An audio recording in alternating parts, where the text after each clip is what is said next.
કેમ છો પાર્થભાઈ? આવો. અરે આવો આવો, કેમ છો?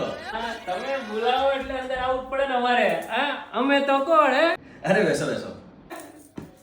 તમે બોલાવો એટલે આવી જઈએ અમે. મજા? બસ બસ મજા મજા પ્રભુ. શું થયું? અમારે એનો પોપટભાઈ આવ્યા હતા. પોપટભાઈ આયા ને ત્યાં સીધું જ મેં પાણી ફેર્યું કે બહારથી ગરમીમાં માણસ આવે પાણી તો દેવું પડે ને હું કહું.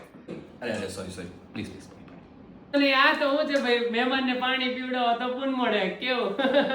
બરાબર ને? તમને પુન મળે, અમને હું. ના સાચી વાત છે.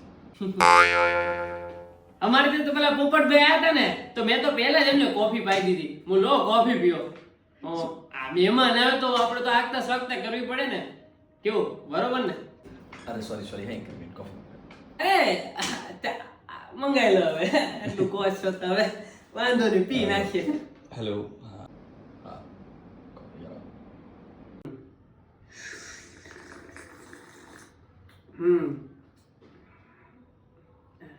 અમારે ઓલા પોપટભાઈ આવ્યા હતા ને, પેલા સમોસા મંગાઈને આપ્યા. હવે બહારથી મહેમાન આવે તો ભૂખ્યો થોડો જવા દેવાય. શું કેવું તમારું? ના સાચી વાત.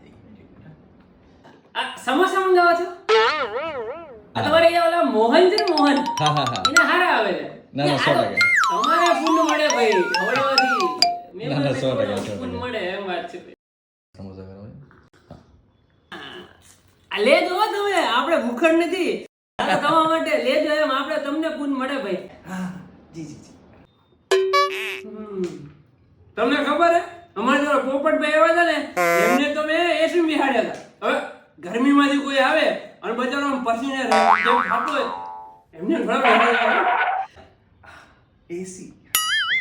હા ચલો થોડું